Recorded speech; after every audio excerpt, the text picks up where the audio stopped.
Live your life within the moment, moment. And don't go wait until the morning, morning. You never know when it is over, over. All that I know is we'll get older, older. So let us dance this night away.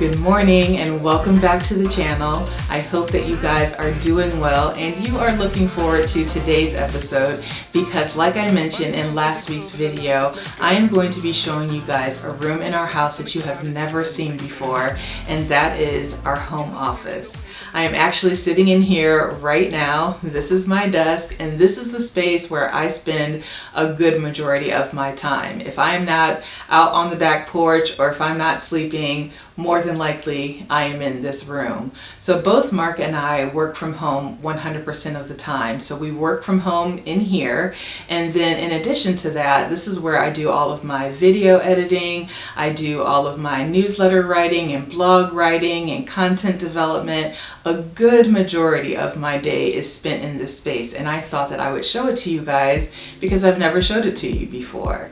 This is actually one of the first projects Mark and I worked on together. The very first project was my own personal closet, and then when we decided that I was going to move into his home, we decided that we absolutely needed a space where both of us could work, because at that time we were in the height of the pandemic and we both were working from home 100% of the time. And so this is what it looked like right before I moved in. And this is the space where Mark used to work. There was a really big desk in here. There was a lot of little just knickknacks and items for storage in the space. But for the most part, it was just a box of a room that's actually right across the way from our foyer. Our foyer is right there. So when you walk into our front door, our foyer is to your right. The office is to the left. And so I knew that we were going to more than likely need to be working in the same space together, which wasn't a big deal because many of you guys might not know, especially if you are new here, but Mark and I used to work for the same company and we used to sit right next to each other. So being in our home office now, sitting right next to each other, kind of is how it's always been. So it's not a big deal at all. And so, of course, the room was functional, but it wasn't that pretty. And so what I wanted to do was to figure out how I could change this space to make it into a space that looked really pretty, especially because we were going to be spending so much time in here. So initially we thought about just pulling in another desk, and so I started to look for a desk, and honestly I just couldn't find anything that I liked. I looked at IKEA, I looked at a lot of online shops because, again, for the most part most stores were closed. People weren't doing a lot of shopping at that time, although at that time the thrift stores were still open, and I looked there and I just couldn't find anything that I loved. And so I went onto Pinterest, as I always do, and I started to look for inspiration for home offices. And there was a lot of ideas on there because at that point everyone was working from home and everyone was trying to renovate or kind of make over their home space. And so I saw this picture that showed this space that was kind of dark and moody, and it had this whole kind of built-in bookshelf double desk situation that I really loved. And so I showed it to Mark and he liked it as well. And so then we kind of just hit the ground running. So the first thing that we needed to do was to figure out what type of desk that we were going to use. And again, I had been looking for a couple of desks to put into this room, but I just couldn't find anything that I liked. So we decided to go ahead and build it ourselves. And this is kind of like that very first project where we really started to think about like putting a plan together and actually building something with our own two hands. And so what we decided to do was to take the full length of this room, to turn that into this big kind of built-in bookshelf, long desk, double desk type of thing. And so what we did is we went over to Lowe's, it was either Lowe's or Home Depot, and got 3 pieces of 2-inch thick by 10 inches wide by 12 feet long boards. And we got 3 boards because we thought that we could kind of stick those boards together to make us a tabletop that would span from wall to wall in this space. And so additionally, what we wanted to do was we needed a piece of either wood or furniture or something that would sit kind of in between these long pieces of wood. One, for the tabletop to have somewhere to sit, but also a space where we could have like some storage for all of our office supplies and things that we may need during the day. So what we decided to do was to get a kitchen cabinet, just a plain unfinished kitchen cabinet, and that's what we were going to use for that centerpiece for our table. So once we got home, what we did is we, of course, I think at that time, this was a couple of years ago, but I'm sure that we went on to YouTube University to figure out how can we stick 3 boards together and have them stick and not separate. We knew that you could probably use wood glue, but we needed something that was maybe a little bit more sturdy and substantial. So what we did is we ended up finding this dowel jig, and what that allowed us to do was to drill holes into the exact same spaces of all of the pieces of wood. So one hole you would put one of those little wooden dowels inside of, and so then in the exact same space on the next piece of wood you would drill a hole, and that's where the dowel would kind of slide into. So we did that all along the insides of all 3 boards. We glued the heck out of it, glued it together, clamped it together, and allowed that to sit for a couple of days just to really dry and melt together and really become one piece of wood. So as that was drying, we had to now decide, not only is this table going to be sitting on top of this cabinet that we purchased, but we didn't want the cabinet to shift. You know, sometimes when you get up off of from your chair, you kind of lift yourself up onto the table. At that point, we didn't want that table to wobble, so we needed to figure out a way of how to make that table kind of stay in the same place. And so what we decided is we got a piece of 2x4 long strips of wood, and we attached that into the studs around the perimeter of this entire space, so that when we would put the table on top of the cabinet, the table would also sit on those strips of wood that's attached to the back of the wall. And then what we did was just attached it with big long screws from underneath the 2x4 piece of wood, underneath the table, into the top of the table, and we thought that was going to work out perfectly. So as once the tabletop kind of dried up and we felt that it was pretty secure, just to make sure that there was no bowing, we also took these little flat brackets and we placed them on the underneath part of the table. We knew that we weren't going to be able to see it, so we wanted to just put some brackets underneath just to make sure that those, for no reason that we were hoping that this wasn't going to happen, they weren't going to kind of bow. Like, we have 3 boards together, we just didn't want those to bow in any way, so we thought by putting in these really kind of thick metal brackets underneath was going to help us with that. So once we put those brackets underneath, then we just started to sand it. We started to sand it, and just to get it really smooth and just to make it look like one piece of kind of tabletop. So then we moved on. After we sanded it, we brought that into the room, and then we moved on to the cabinet. And what we wanted to use this cabinet for was storage. So we got the cabinet that had the drawers, basically where you would put your kitchen utensils, your knives and forks and things like that. We wanted to use that kind of as our supply drawer, where we put our paper and pens and paper clips and all of that stuff in. But the bottom of the cabinet we thought would be a great place to put all of our modems and our printers and all the electrical stuff. But we knew that that space could probably get a little bit hot. So what we decided to do was to cut out the insides of the doors. So we took the doors off of the cabinet. I drilled a hole into each of the doors and then cut out that middle piece of the door. And so I wasn't sure what I was going to put in there, if I was going to put like chicken wire in there, if I was going to put some sort of caning, but I knew that we were going to need to get some air flowage into the bottom of the cabinet. So one way or another, that middle piece had to come off, and we just had to figure out a little bit later on in the process what we were actually going to replace that wood with. So now that we had the tabletop kind of figured out, we had the cabinet figured out, then we went on to the paint. And based on my inspirational picture, I just knew that I wanted this space to be kind of moody. We have this really big window back here that lets in a lot of light throughout the day. So I knew that we could go much darker in this space than just having, a white or a neutral type of wall.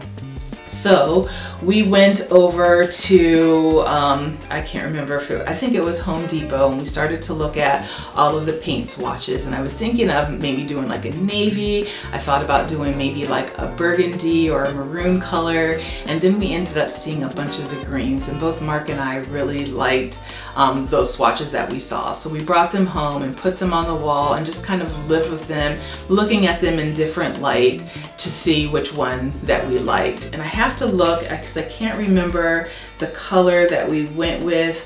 We went with the the Woodland Lichen from the Bear line at Home Depot, the Bear Marquee line at Home Depot. So that was the Woodland Lichen, and we went with that one because it was a really deep green, and no matter what light came in here, it kind of looked like the same color that we were looking for. And so we went ahead and got the Bear Marquee paint, one because we had a time upstairs in the closet. We ended up getting like cheap paint up in the closet, and unfortunately we probably put maybe 4 coats of paint up there, seriously.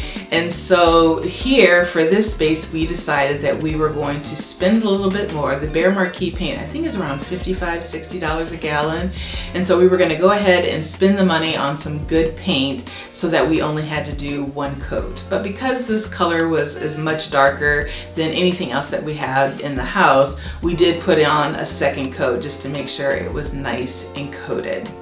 So then now we had the paint, and so we went ahead and just started to paint the entire room. And I knew that I wanted to paint all of the walls this same color green. I wanted all of the cabinetry, I wanted all of the bookshelves painted this green, and so we took a couple of days and got that all finished. So once the walls were completely dry, we decided to bring back in the tabletop and attach it to that 2x4 piece of wood that we had mounted on the wall. So once that was set in place, then we decided to take this drill bit that would allow us to cut in pretty good size holes on each side of our tabletops so that we had a place to put our cords. So we have, our laptop cords and our monitor cords and any other thing that was on our desktop that had a cord. It would have a space so that it could go down and go underneath the table and connect into the outlet. So I really love that we just thought of that at the time to add that hole towards the back of both of our workspaces, because it really has been helpful just to get all the cords out of the way. And so once that was done, then we decided it was time to stain. And just because I wanted to stay within kind of that dark and moody vibe, I went with a darker stain. I went with a dark walnut, and I absolutely loved how it turned out. I think it really looks beautiful with the dark kind of forest green color that we have on the wall, and I'm really glad that I decided to go with that stain. So we have walls done, we had our tabletop, we had our cabinet picked out, and now it was time to figure out what we were going to do with the upper walls, the bookcases. And so what we did is what we always do, is we took out a piece of paper and just started to draw some ideas of how we could build out this space. And so once I kind of figured how we were going to build it, then I turned it over to Mark, as I always do, so he could do all of his measuring and mathing, because as we all know by now, that is totally not in my ministry. So once we had our plan, we took that piece of paper and we knew exactly how many pieces of wood that we were going to need cut. And at this time, we did not have any of the fancy tools that we currently have. We didn't have our miter saw, we didn't have our table saw, we didn't have any of the things that we had now. So what we decided to do is take that piece of paper with us to Home Depot, because I'm sure that you guys know this, but if you don't, if you have the measurements, the exact measurements that you need, Home Depot will cut it for you for free. So we took that piece of paper, we went and grabbed our wood, and what we did is we got some sanded plywood. And because I knew that we were going to be painting and I wasn't going to be staining this wood, I knew that we could go for a little bit of a cheaper wood. Now, this was at the height of the pandemic and wood prices were through the roof, but they were cheaper than going with real wood. And I knew that we weren't going to need real wood for these tables or for the bookshelf, just because again, we were going to be painting everything. So we did go for a more kind of elevated, upgraded type of plywood, which is the sanded plywood. And so we went and grabbed, I believe it was 3 sheets of that. I believe that's right. And we found a person to cut all of the wood for us, and he literally cut every single piece of wood that we needed. And because, and this is kind of just a nice thing to do, no matter what, but because we had so many cuts that we were making, we ended up giving him just a cash tip, and it goes a long way. It's just a nice little thank you for them taking something that you wouldn't be able to do on your own, or you don't want to do on your own. And then if you ever have to go back and you pick out the same person, which we have done many, many times, they're always very nice and willing to work with you. So once we got home, we took out the diagram and began immediately on building the bookshelves. And what we wanted to make sure was that our bookshelves were going to be sturdy. So if you have a piece of wood here and you have a piece of wood here, naturally you would think that the screw would either go in from the side or from up above. But actually, to have a really solid connection, you would want that screw to go in diagonally. And so once the screw goes in diagonally, it makes this connection very solid and makes this piece of wood not wanting to collapse.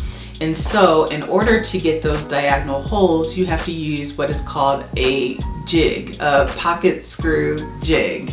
And so we have had this little apparatus for several years now. I think it cost around $30, $40. I can't remember. I will make sure that I put it down in the description box. But we have used it for every single project, and it is a gem of a tool to have. And so by using that jig, it allowed us to put in all of those diagonal holes. And then once we had all of the holes put in, then we went ahead and screwed everything together, and then a few hours later we had our first bookshelf. We were very excited. We were definitely feeling ourselves, and then we went ahead and built the second bookshelf. Now when you look at the bookshelves, once they are all finished, which you guys will see in a few minutes, it looks like there are 3 separate bookshelves. But what we decided to do was build 2 bookshelves, and then in the center we have some shelving that makes it look like a 3rd bookshelf, but really it's just shelving that's kind of stuck in between the 2 bookshelves. So once both of those bookshelves were completed, we decided to go ahead and paint the bottom of the bookshelves that were going to be touching this tabletop. Just because it was already stained and it was already polyed, we didn't want to mess it up by getting paint on it. So we went ahead, painted the bottom of our bookshelves, and then once those dried, it was time for them to come in and get installed in the room. And so what we did is we took each set of bookshelves and then attached them directly into the studs of the wall. And let me tell you, these things are not coming down. Unless a tornado flies through here, these things will be here for the life of this house. And I absolutely love that. So once they were set in place, we went ahead again using that jig and putting in those diagonal holes. We then attached the shelving the exact same way that we basically built our bookshelves, by putting in that screw into that diagonal hole, and we screwed those into each side of the bookcases. And for some reason, but once we put those shelves into the bookshelves, it just made the whole system even more so sturdy and solid. So we have our bookshelves, they are up, they're in the office, and now it was time to go ahead and to get things sanded. We also wanted to make sure that we had some molding that went up top, because I really wanted to have like that whole built-in look. And so there was like maybe about this much space between the top of the bookshelf to the ceiling, and so I just wanted to put kind of a face on the front of that, just to make it look like it was all, built all the way up to the ceiling. And then in addition to that molding that we put up top, I also wanted to trim everything out. Again, we use the sanded plywood, which is a good wood, and it's a good wood to stain, but I wanted to get some real wood thin trim just to trim out every single piece of these bookshelves. And I'm so glad that I did that, because I think that it really finishes it off.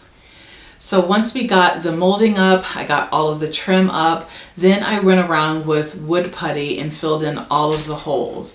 And once that was dried, I went around and sanded everything down. I went ahead also, and so what I didn't mention for the pocket screws is that it does make a pretty big hole in your piece of wood, but they do give you these little plugs that you can put in. And so if you put just a little bit of glue around this plug, you can set that plug right into the hole, and it'll fill it in really nice and smoothly. And if by chance you see just a little bit of a bump or whatever, you can kind of tap it down with a hammer, and then you can sand it down just to make sure everything is nice and smooth. And so I went ahead and did that. Then I took out my caulk gun and went crazy. Went ahead and just like caulked every little seam just to make sure it looked nice and perfect.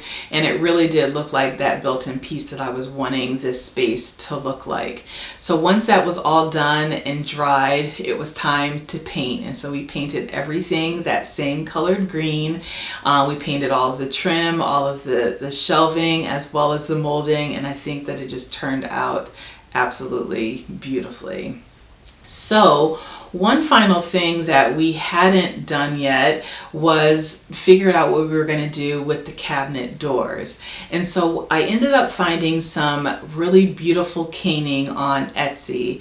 And so I purchased some of that, and based on the directions, it said that you are to take that caning just to kind of loosen and soften it up a little bit, and put it into your bathtub and just let some warm water run over it. Let it sit there for a little while, and then it just allows it to be a little bit pliable, because when it's dry, it's a little brittle and it's really kind of hard to work with. So you're supposed to work with it when it's a little bit wet and a little flexible. And so once I got the caning out of the bathtub and let that dry for just a little bit, then I went ahead, cut it to the size that I needed for each of the doors, and then went ahead with my staple gun and stapled that to the back of the doors.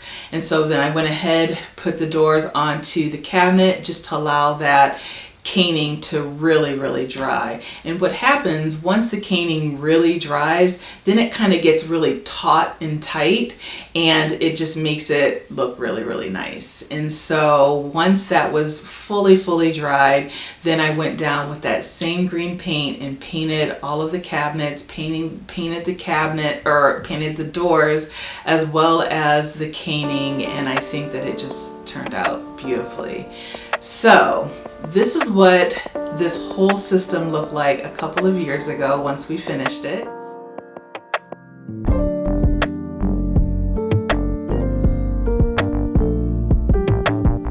And this is what it looks like today.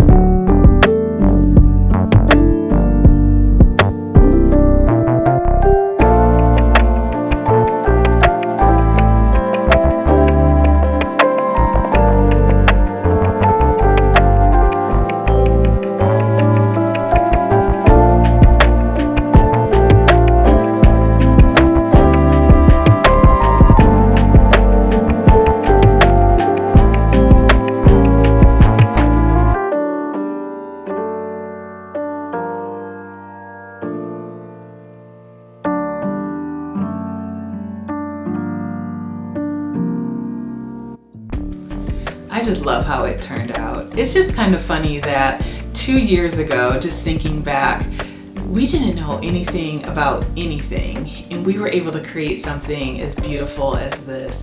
I actually think this is the project that gave us the confidence to continue with all of the projects that you guys have seen us do on this channel over the last year and a half. I really do feel like we got a lot of our foundational knowledge from this project, and we have literally used it for every single project moving forward, and I just think that is really cool. So I hope that you guys have enjoyed this video and have enjoyed seeing a space in our house that you've never seen before. I don't know why I waited so long to show you guys this room, but I really hope that you did enjoy it. Before I let you go, I just want to remind you that every Wednesday on my website I post a new blog, so feel free to check that out each week. Also, every Friday at 10 a.m. I send out a new newsletter. If you're not already signed up for it, please feel free to do so by the link that you can find down in the description box. And then, of course, I will see you guys back here next Sunday. I hope that you have a fabulous day. I hope that you have a great holiday weekend. Tomorrow is Labor Day, and hopefully you guys are grilling out or doing something fun or just relaxing. But anyway, had such a good time with you guys today. Can't wait to talk with you down in the comments, and I will see you